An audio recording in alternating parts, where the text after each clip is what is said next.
I made the huge mistake of listening to Woman's Hour.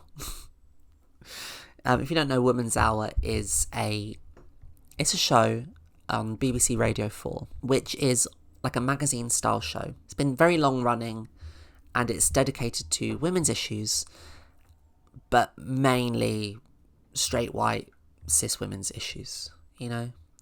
Like Radio 4 knows who its listenership are, let's be real.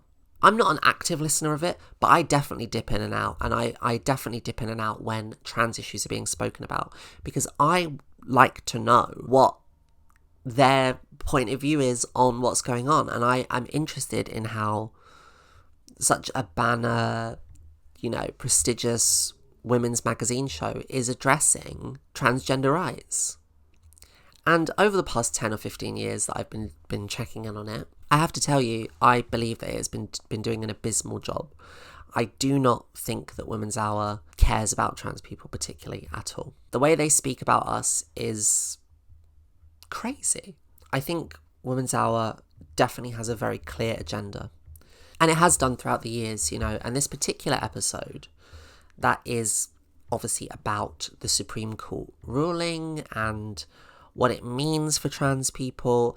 Basically, they had on Helen Joyce, who, if you don't know, she's like one of the founders of some of these like trans hate groups.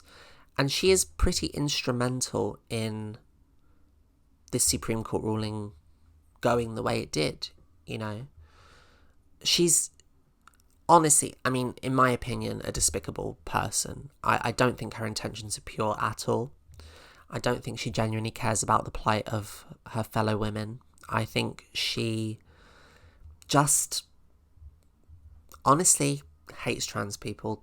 I've never seen any evidence to the contrary with her. This Woman's Hour interview, it just really rubbed me the wrong way. Super rubbed me the wrong way, because the thing about the BBC that I've always thought is well, for all their faults, I didn't think that they would be so quick to gleefully embrace this ruling. Essentially, Helen Joyce was saying that any trans woman, or as she affectionately refers to us as men, biological men, if any of us are using the women's toilets, continuing to use the women's toilets, her advice was basically if you're a bio woman, if you are biologically female, if you see a trans woman and they are continuing to do that, that we should be reported for sexual assault or sexual harassment. Sorry, we're sexually harassing. We're sexually harassing because we're going in there to use the toilet, and I found it honestly I just found it was. Obviously, listen, this is the kind of diarrhea that she is known for spewing, but the lack of pushback, the actual lack of pushback, and the sort of the acceptance that was a normal way of thinking about this situation. And there was one moment in the interview when they were referring to a previous guest who is a trans woman, and the presenter referred to her as he, just openly just referred, because she was talking to Helen Joyce, and she clearly agrees with her, and she clearly wanted to be in her good graces, so she did that. She made that decision, she made that choice, and it made me feel sick. It really made me feel sick, just the absolute cowardice of it